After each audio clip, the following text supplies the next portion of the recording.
오늘은 역대하 19장 1절부터 7절까지 하나님 말씀 전하겠습니다. 19장을 잠깐 개요로 설명한다 그러면은 18장 앞에 장 있잖아요. 그 장이 아람과의 전쟁, 아람과의 전쟁이 기술한 겁니다. 아람과의 전쟁이 기술했는데 그 결과는 비참한 결과를 가져왔죠. 왜냐하면은 아합이 전사했고 그 다음에 길르앗 라못을 완전히 더 확고하게 빼앗겼죠. 확고하게 빼앗겼습니다. 어제 제가 길르앗 라못이 어떤 지역인지 말씀을 드렸죠. 길르앗 라못을 확고하게 빼앗고 한마디로 이스라엘 그 북쪽에 지중해부터 시작해가지고 저기 요단강 강가에 이르기까지 북쪽을 다 빼앗겼다라고 보면 돼요. 북쪽을. 그 북쪽 이쪽으로 이제 길르앗 라못을 통하여 들어오는 모든 그 요새죠, 요새. 그 다음에 무역길, 그것들을 다 이제 통째로 빼앗겼다라고 보면 되겠습니다. 그래서 이제 그것들을 이제 확실하게 더, 아람 사람들이 완전히 빼앗겼다라는 게 이제 특징이었고, 남유다도 그 일을 통해서, 남유다도, 아람과의 전쟁에서 그 후유증으로 몇 가지가 있는데 20장에 이제 나오게 될 것인데 아람이 또 이렇게 그 사건 이후부터 시작해가지고 아람이 이제 위에서 치고 들어오니까 아람은 사실은 남유다랑 붙어 있는 게 아니라 북이스라엘랑 붙어 있잖아요. 북쪽에 있으니까 아람. 그런데 그 전쟁에서 지고 들어오니까 남쪽에 있던 또 모압이 남유다를 쳐들어와요. 남유다를. 그런 이제 후유증을 갖는 거죠. 자기가 패배를 하고 나니까 남쪽에 있는 모압이 쳐들어오고 그 다음에 이제 또 여호사밧의 후손들이 살육을 전개합니다. 살육이 전개됩니다. 모압 보니까 여호사밧의 후손들 사이에서 살육이 전개가 되는 것이죠. 이제 그런 이제 후폭풍들이 앞으로 차근차근 일어날 것이죠.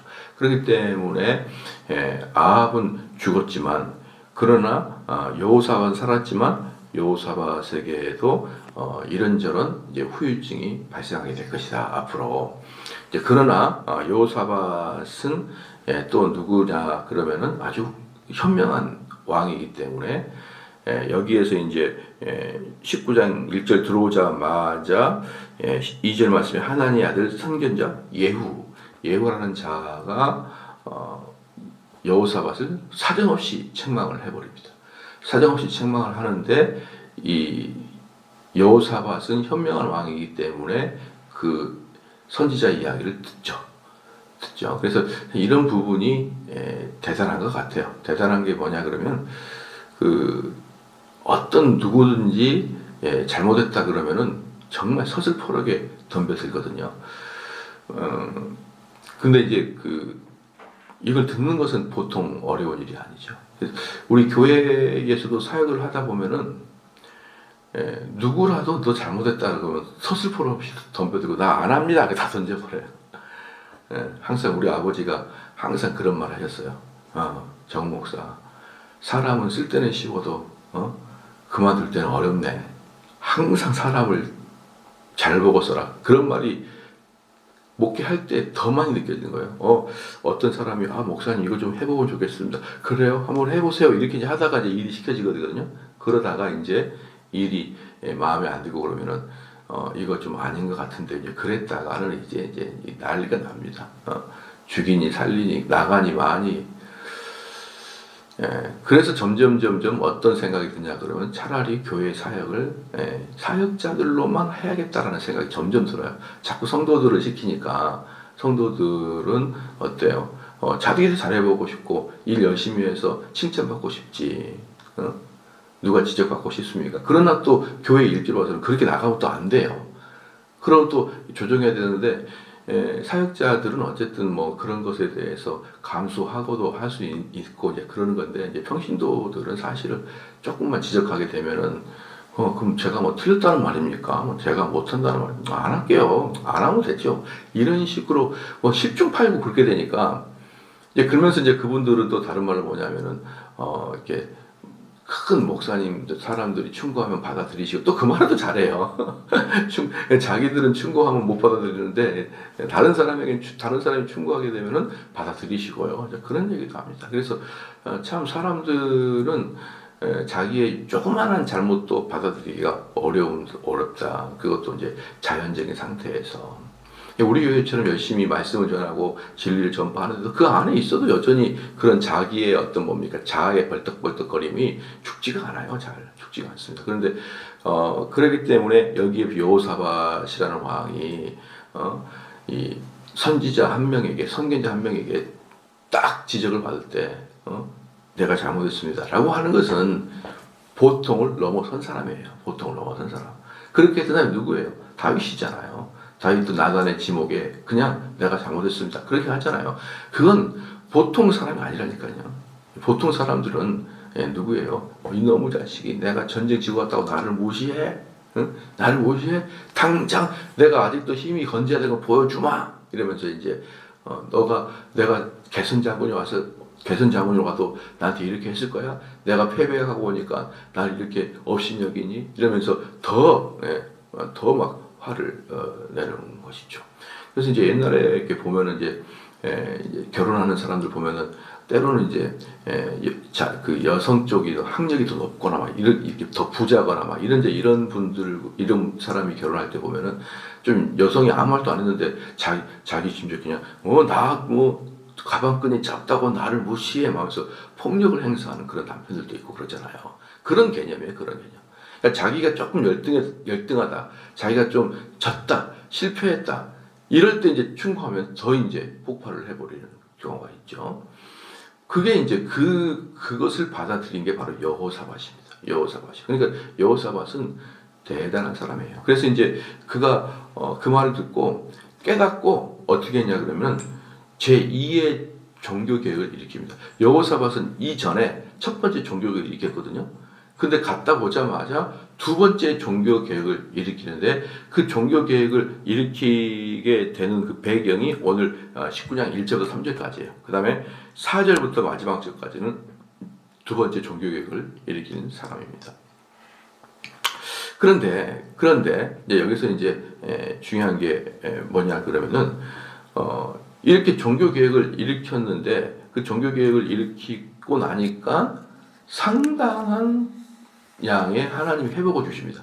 경제적으로 부흥하게 하고 국가적으로도 부흥하게 하는 거예요. 그럼 이제 우리가 여기서 이제 본다 그러면은 무엇을 볼 수 있냐 그러면은요. 이 나라의 대한민국의 어떤 그 부흥과 발전이 있잖아요. 이것은 무엇에 달렸냐면 우리 후손들의 정신 상태에 의해 달렸다는 것을 알 수 있어요. 정신 상태.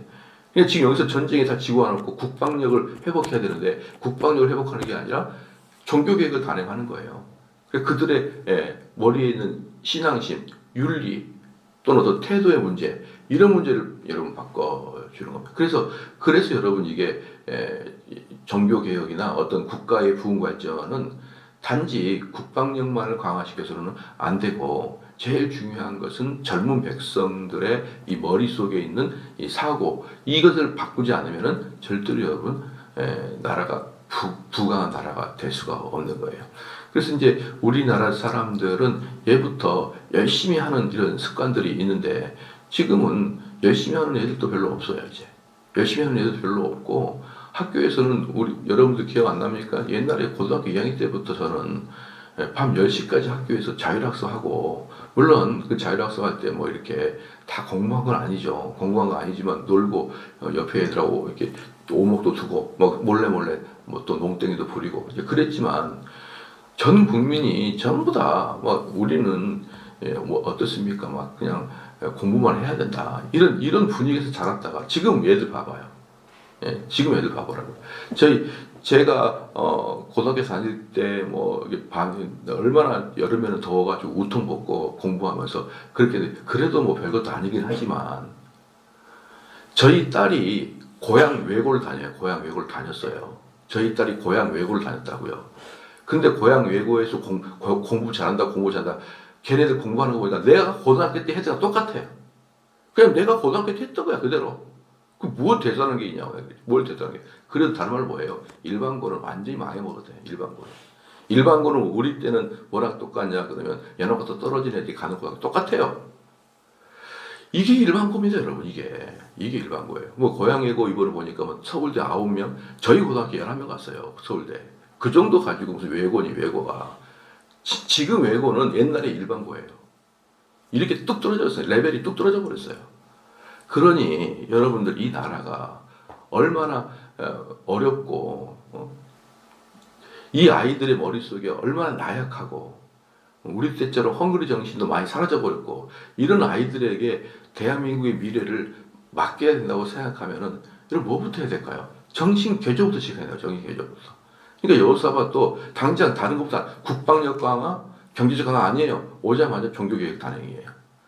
그렇게 해서 그 결과로 또다시 제2의 부흥기가 시작되는 걸 볼 때 여러분 우리들 후배들에게 후손들에게 이 기독교의 신앙을 심어주는 것만큼이나 중요한 게 어디 있습니까, 여러분? 어디 있습니까?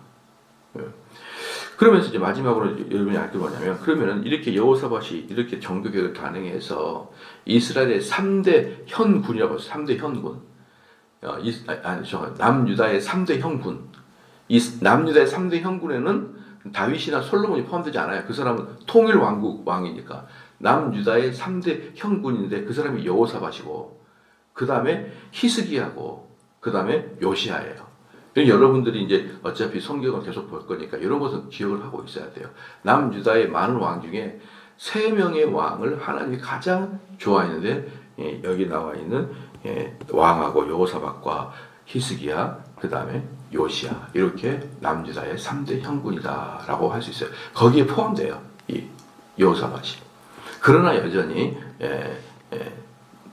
그 속에도 문제가 있고 그랬죠. 그러면 이제 1절로 가볼게요. 이제 이게 19장에 서론에서 1절 보면요. 유다 왕 여호사밧이 평안히 예루살렘에 돌아와서 그의 국원으로 들어가니라. 여기서 평안히 들어갔다는 것은 뭐냐 그러면은 고통을 당하지 않았다는 뜻이 아니라 죽지 않았다는 뜻이에요.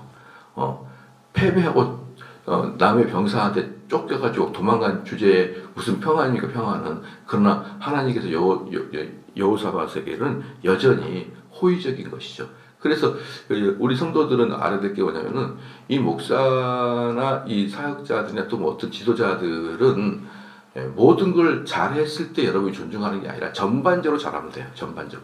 전반적으로 그 사람이 잘하면 오케이예요. 잘한 줄 알았는데 이런 걸 또 못했네. 그렇게 하면 안 되는 거예요. 그러니까 만약에 여호사밧이 지금 우리나라 왕이었다면 어떻게 될까요? 참 경건하고 다 좋았는데 사람 잘못 썼네. 사람 못 보네. 또 전략 부재네. 이렇게 난리를 친단 말이에요. 난리를. 그런 게 여러분 좋은 것 같죠. 우리나라 왕이, 우리나라 대통령이 또 어디 순방해가지고 뭐 어쨌네 저쨌네. 여러분 그게 좋은 것 같죠. 그건 좋은 게 아니라 국론을 분열시키는 거예요. 언론의 자유는 좋습니다. 그러나 국론은 어떻게 할 거예요? 우리나라의 1심 단계는 어떻게 할 겁니까? 잘한 것과 못한 것은 구별하겠지만 그러나 전반적으로 잘하느냐 전반적으로 못하느냐 이게 중요한 거예요. 한 건수 한 건수 중요한 게 아니라. 참 사람들이 많이 배운 사람들이 왜 그렇게 모를지 모르겠어요. 기자 정도 되면 많이 배웠을 거 아닐 거예요. 그런데 왜 그렇게 이 세상을 살아가는데 자기들도 못할 일들을 그냥 뭐 현미경을 쳐다봐가지고 한 건수 한 건수 다 드러내가지고 이 나라가 어땠습니까? 여러분 이 나라가 언론의 자유가 있다고 칩시다. 그러면 언론의 자유가 없었던 30년 전보다 지금이 더 행복한가요? 여러분 지금 뉴스가 더 우라통이 터지지 않을까요? 참 저는 무엇을 위한 삶인가, 무엇을 위한 정책인가, 무엇을 위한 신문 보도인가 정말 저는 궁금할 때가 많아요. 여기서도 보면 어떻습니까? 여호사밧이 결정적인 실수했어요. 어떤 실수? 아합이랑 연합하는 실수했잖아요. 아합이랑 연합하면서 또 뭘 했습니까? 전쟁에 나가는 전술 부제였지 않습니까? 근데 여기서 뭐라 합니까? 하나님이 여호사밧을 평안히 예루살렘에 돌아왔다라는 거예요. 왜? 전반적으로 그 사람은 괜찮은 사람이었으니까. 그렇다는 것이죠. 2절 말씀에 하나님의 아들 선견자 예후가 나가서 여호사밧 왕을 맞아 이르되 왕이 악한 자를 돕고 여호와를 미워하는 자를 사랑하는 것이 옳으니까 그러므로 여호와께로부터 진노하심이 왕에게 임하리다라는 것이죠. 그러니까 이 예후가 나타나가지고 가뜩이나 폐전병이었던 이 여호사밧 앞에서 나타나가지고 당신이 옳은 일이냐 이 말이에요. 당신이 이렇게 평안히 돌아온 게 옳은 일이냐? 왜 당신이 잘못했냐 그러면은 하나님이 싫어하는 사람과 왜 그렇게 친해졌냐 이 말이에요. 하나님이 싫어하는 사람이 왜 이렇게 친해졌냐. 여러분이 잘 알아야 될 게 뭐냐면요. 우리 그리스도인들이 이 세상 사람들을 멸시하거나 미워하면 안 돼요.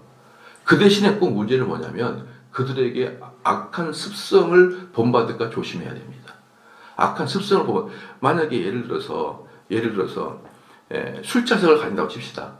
술자석을 가진다 그러면 나는 이제 예수를 믿으니까 술 안 먹어.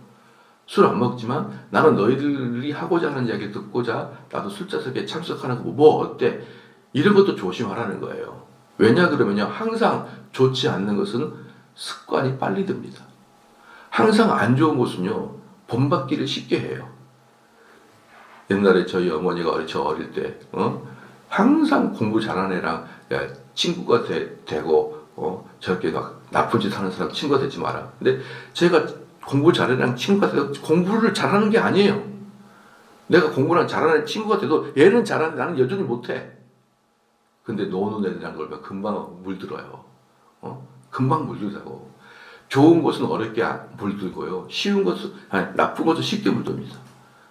그러니까 우리는 내 자신이 너무 이렇게 자만하면 안 돼요. 항상 악한 것과 좋지 않는 것에서는 습관이 빨리 들고 본받기가 빨라진다는 것을 항상 기억한다 그러면은 우리는 하나님을 대적하는 자와 쉽게 그렇게 여러분이 마음을 열고 친해지면 안 됩니다, 여러분. 그래서 성경에 뭐라고 했습니까? 신약에 뭐라 그랬어요? 죄는 모양이라도 버리라 그랬어요. 모양이라도. 죄는 모양이라도 버려라. 내가 목사가 말이에요. 어떤 사람 전도한다고 술자석에 앉아가지고 그 사람 전도하지만 나는 술 안 먹어. 난 이런 것에 전혀 개의치 않아. 너무 자만하지 말라는 것이죠. 자기도 모르는 사이에 앞에 있는 그 사람이 이제 목처럼 이렇게 목회자인데 앞에 있는 사람이 전도하려 왔더니 목사님 술 한잔 할게요. 그래서 그래 아저씨 안 하지 어떻습니까? 하다가 그 앞에 있는 사람이 엉엉 울면서 목사님 한 잔 받으세요. 그럼 어떡할 거예요? 아유, 네, 따르세요. 이거 뭐 먹는다고 뭐 지옥 가는데 목사님 원샷 한 번만 해주세요. 뭐 어떡할 거냐고요? 어떡할 거예요? 해줘야지. 그런 걸 여러분들 쉽다고 생각하지 마세요. 쉬운 거 아니에요. 목회자랑 같이 앉아서 술을 먹을 정도면 얼마나 괴롭고 어려웠겠습니까? 얼마나 눈물 흘릴 만하겠어요. 그러면 술은 혼자 먹으면 안 되는 분위기인 거예요. 원래부터 같이 먹어서 같이 약간 취해줘야 그 취한 정도에 맞게 대화가 나오는 것이죠. 그렇기 때문에 어느 누구도 그래서 바울이 그랬잖아요. 너희들 서 있는 거라고 생각하자. 섰다고 하자. 넘어질 걸 염려하라. 섰다고 생각하지 마. 넘어질 걸 염려하라. 바울이 그렇게 얘기했잖아요. 그렇기 때문에 지금 예후가 하는 말이 너 언제부터 아합이랑 그렇게 친구가 됐냐? 이렇게 된 것이죠. 그럴 때 어떻습니까? 불일 듯 화를 낼 수 있지만 3절 말씀에 그러나 왕에게 선한 일도 있으니 이는 왕이 아스라 목상을 이 땅에서 없애고 마음을 기울여 하나님을 찾았습니다 하였더라. 얼마나 아름다운 훈풍입니까? 그렇잖아요. 그러니까 이렇게 공과 과를 이렇게 구분해 주는 거예요. 그냥 지금 여러분 우리나라의 가장 큰 문제는 뭐예요? 양쪽이 딱 나눠져 가지고 무조건 자기 편은 찬송, 무조건 너의 편은 까고 보는 게 우리나라죠. 여러분 그것을 우리는 다른 말로 언론의 자유라고 합니다. 저는 그 언론의 자유가 아니라 언론의 혼돈 상태라고 봐요. 혼돈 상태. 딱 어떤 사람인지 여러분 기자가 뭐예요? 기자는 뭐냐 그러면 공명정대하게 글을 쓰는 거예요. 근데 자기의 사고에 맞게 내가 좋아하는 사람이면 무조건 뭐 요즘 현대인으로 말하지 무조건 쉴드를 쳐주려 그래요. 무조건 보호하려 하래. 자기 편이면은 뭔 죄를 나왔다 그래도 그 전부 다 조작이라 그러고 그 거짓 뉴스라 그러고 자기 편은 무조건 받으려 그러고 너의 편은 무조건 그 틈까지 끼어들어가 가지고 나쁘게 하잖아요. 근데 역시 예후는 뭐라고 합니까? 너 이거 잘못했어. 그럼 너 잘한 거 있어. 이렇게 평가해주면요 사람이 분노가 치밀지 않습니다, 여러분. 예. 분노가 치밀잖아요.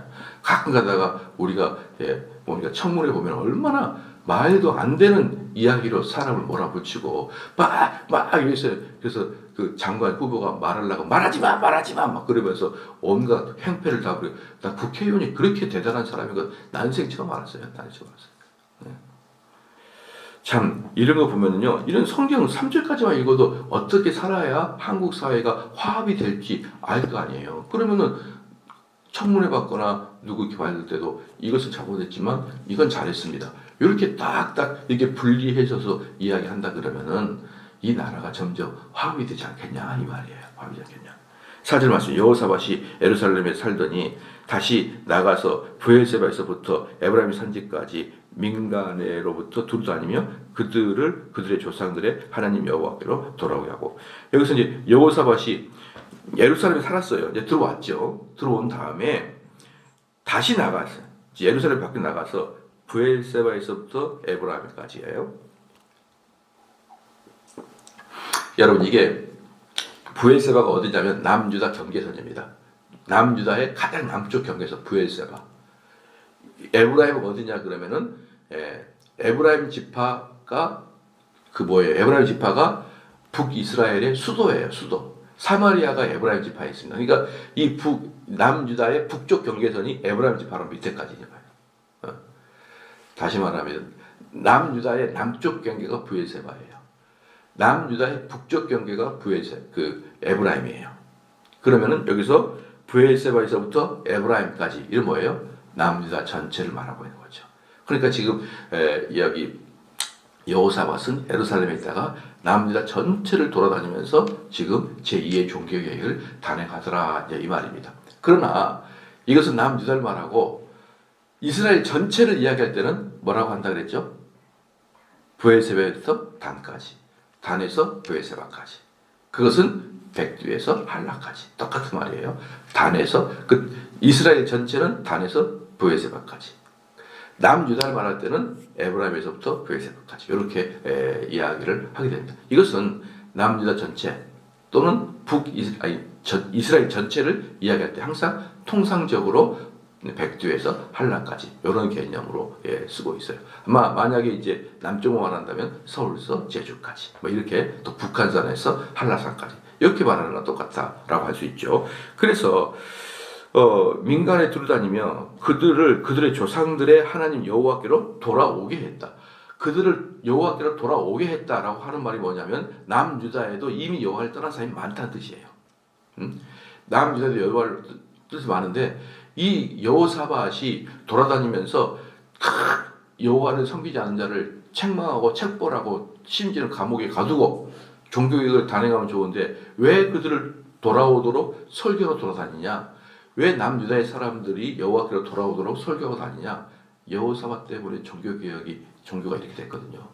왜 여호사밧 때문에 그랬습니까?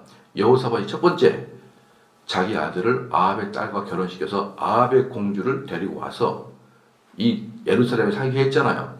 그럼 항상 사람이 들어올 때 몸만 들어온 게 아니라 뭘 가지고 들어와요? 자기의 종교를 가지고 들어오잖아요. 근데 이 아합의 딸이 어떤 여자입니까? 자기 엄마 이세벨과 자기 아버지 아합이 남북 이스라엘 전체를 통틀어서 우상을 가장 숭배한 사람이었었는데요.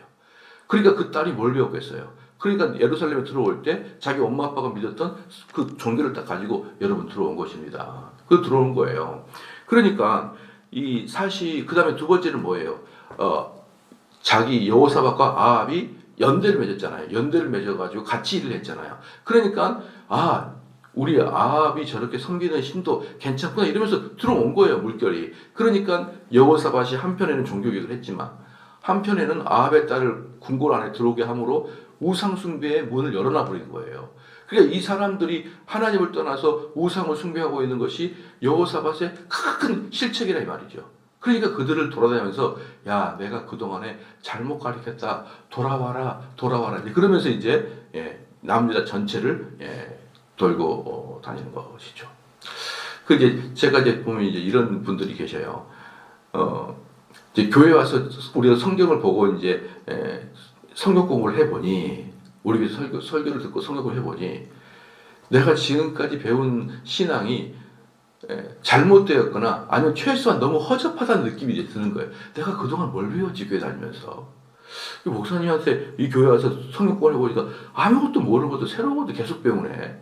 내가 뭘 배웠지? 라고 생각한 다음에 그 다음에 뭘 떠오르냐면 내가 그동안 전도해서 어디 교회 다닌 사람들이 많은데 어디 지금 거기서 열심히 지금 신앙생활 해가지고 우리 교회로 와라도 안 오고 열심히 하는데 자꾸 내가 그네들에게 미안합니다 이런 애들이 있어요. 내가 자꾸 그때 열심히 해가지고 다 교회 이렇게 했는데 지금 돌아보니 잘못된 가르침 속에서 쌓여 있는데 내가 걔네들을 전도했거나 또는 이런 사람도 있죠. 내가 걔네들 고등부 때 가르쳤던 사람인데 나도 지금 생각해보니까 헛방지를 했던 것입니다. 이렇게 얘기하는 것이죠.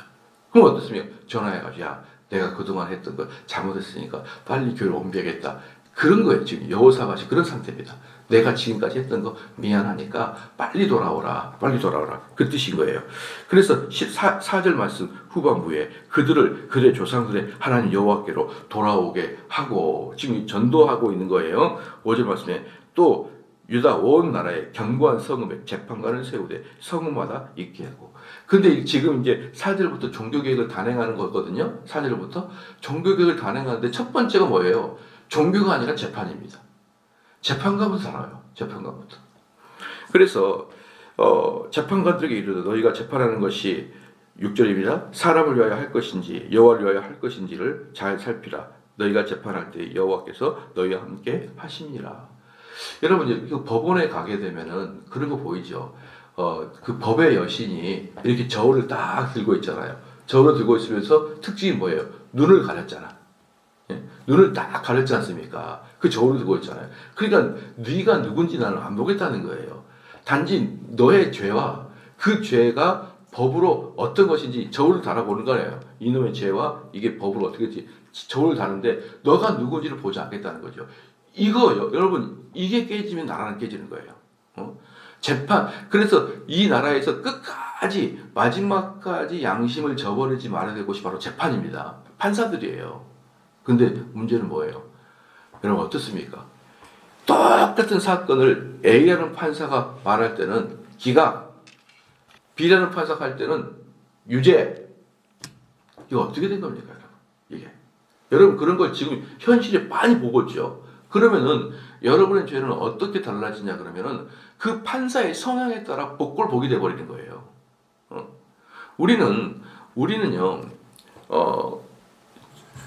여기는 분 다 똑같아요. 우리들은 학교 다닐 때 선생님들에게 무엇을 배웠냐 그러면은 우리는 틀림이 아니라 다름이라는 걸 많이 배웠죠. 우린 저 사람과 틀림이 아니라 다름이라는 걸 많이 배웠어요. 그래서 저 사람이 틀렸다 그러면 전쟁을 일으키지만 다르다 하면은 대화가 되는 거예요. 동의가 되시죠. 그럴 때 우리는 그들을 틀렸다고 말하지 않고 다르다고 말해요. 이것을 나쁜 말로 상대주의라고 합니다. 상대주의. 우리는 어릴 때부터 상대주의에 익숙하게 자라왔었어요. 익숙하게. 내가 다 옳은 게 아니에요. 저 사람도 옳을 수 있어요. 그러니까 나만 옳다고 말할 수 없고 서로 간에 다른 점을 인정해야 된다. 이게 상대주의인데 이 상대주의가 법으로 딱 들어오잖아요. 그럼 끝장나는 거예요. 근데 이미 법으로 들어왔어요. 법은 눈 가리고 딱 했을 때 절대주의, 즉 선이냐 악이냐, 몇 년이냐 몇 개월이냐 절대주의로 들어가야 돼요. 그러면 절대주의라면 어떤 판사가 하더라도 거의 비슷하게 판결이 나와야 돼요. 근데 판사들이 이미 상대주의하고 내가 볼 때는 이게 이렇게 해석이 옳은 것 같아. 자 그렇게 해가지고 A라는 판사는 기각. 이건 틀린 것 같아. 이 사람은 유죄. 지금 이게 한국뿐만 아니라 전 세계의 법률의 체계에 엉망이 돼버린 거예요. 엉망이. 그럼 이거 대단히 위험합니다. 언제가 말씀했지만 이 3대 가문 직종이 있다고 했잖아요. 3대 가문 직종. 목사, 그 다음에 판사, 의사. 이 사람들은 서양에서 가장 존중받는 3대 가문 직종이에요. 이 3대 가문 직종의 특징이 뭐냐? 주관적으로 판단하면 안 된다는 거예요. 이 사람들 이 환자가 피 흘리고 가는데 의사가 나의 그 세계관에 의해서는 이건 피가 아니야. 그럼 어떡할 거예요? 이 3대 가문 직종은 절대로 상대주의로 들어가면 안 돼요. 절대주의로 들어가요. 절대주의로. 그런데 이미 우리 시대에 같이 교육받았던 판사들이 상대주의의 입장을 가지고 법을 판결해버리니까 A 지역, B 지역에서 판결이 다르고 A 판사, B 판사 판결이 달라요. 이거 어떻게 될 거예요? 이게 바로 국가가 멸망할 징조입니다. 징조. 그래서 어떤 사람이 당신 지금 편파 수사하는 거 아닙니까? 편파 수사 어떻게 할 거예요? 그럼 법원이나 검사는 어떻게 하게 됩니까? 여기에 이름이 누가 쓰여있던 이름 가리고 판결하면 똑같은 판결 나와야 됩니다. 이게 판사들이 할 소리예요. 이름 가리고 판결하면 똑같이 나와야 된다. 나 이름 보고 내가 아는 사람이네. 이거 좀 양형을 해줘야겠다. 이게 뭡니까 이게? 예.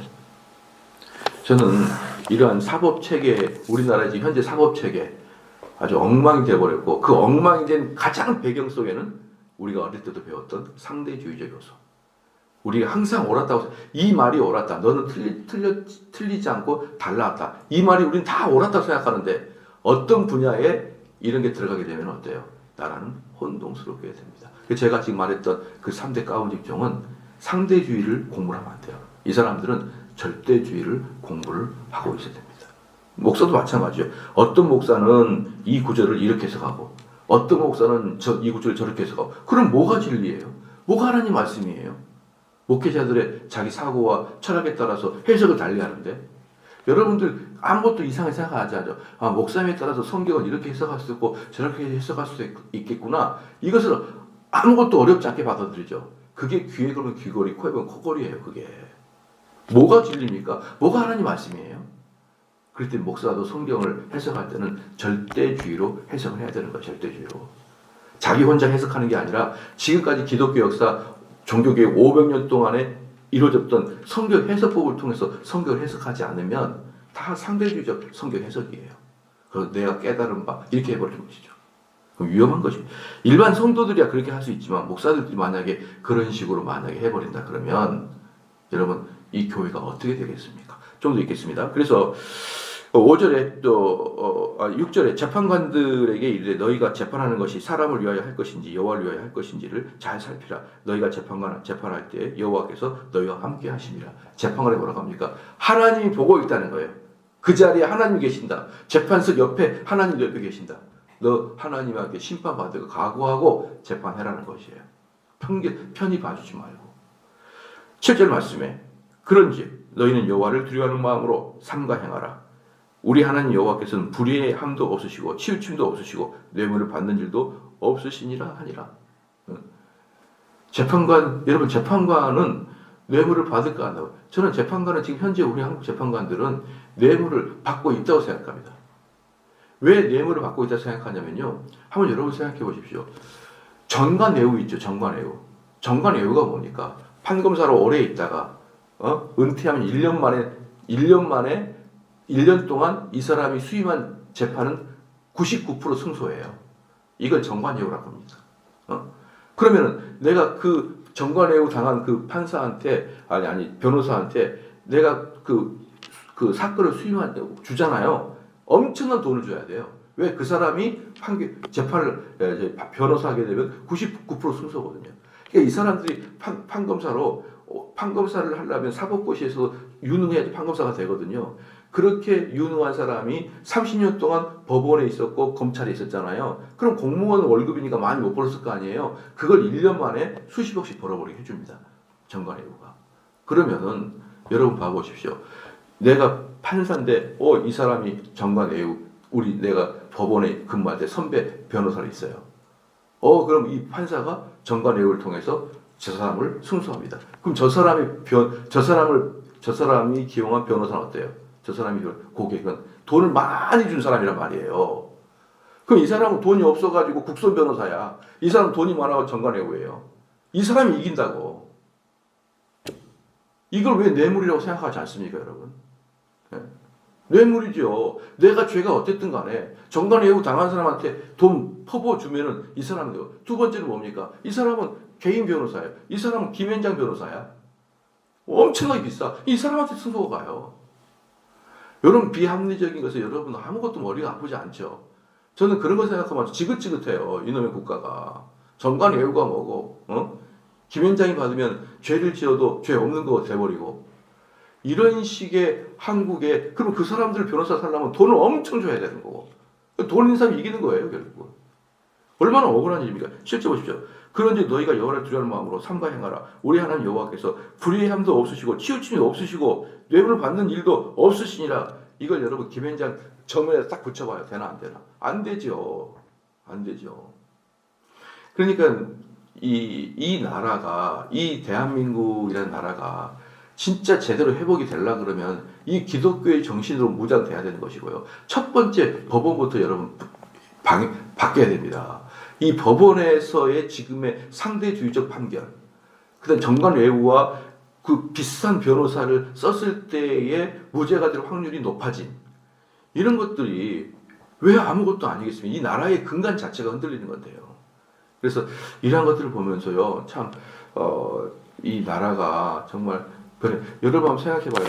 딱 생각해보면요, 만약에 어떤 내가 뭡니까? 법원에 이제 들어갔어요. 근데 내가 미국에서 재판을 받으면은 좀 더 객관적이고 안전한 판결을 받을 것이다 라는 생각이 들어요. 근데 내가 중국에서 재판을 받으면은 아이고 된통 당하겠다 생각이 들어요. 그러지 않아요? 내가 만약에 우리나라의 상표권을 미국의 어떤 회사가 도용을 했어요. 그럼 내가 미국 회사한테 미국 법원에 고소를 하는 거예요. 저 사람 우리 상표를 도용했다. 응? 그러면은 미국은 왠지 공정하게 평가해 줄 것 같은데 중국에다가 우리 상표를 도용했다 그러면은 중국은 자기네 나라 기업의 편을 들어줄 것 같은 그런 생각이 들지 않나요? 그게 바로 국격이에요, 여러분. 그게 국격입니다. 중국은 그래서 국격이 없는 거예요, 여러분. 저 사람들은 무조건 자기의 중국 기업을 유의할 것이라는 그런 편견이 있는 나라예요. 근데 그나마 미국도 뭐 완벽하지 않지만 그나마 미국은 조금 더 중국보다 객관적으로 판결해 주지 않을까 이런 믿음이 있는 거예요. 이게 바로 여러분 선진국입니다. 이게. 그래서 우리나라도 마찬가지예요. 우리 판사들 물론 대부분 열심히 하지만 결정적인 중요한 역할을 하는 판사들 중에 때로는 자기의 철학과 사상과 어떤 배경을 가지고 평가하고 있다는 게 느껴질 때가 있고요. 지금 현재 한국 사법 시스템 중에 아까 제가 말했던 그런 돈이 많이 드는 변호사들은 승소할 수 확률이 높아지는 거 정말 여러분 구분이 쇠하고 있다는 뜻입니다. 자, 기도하시겠습니다.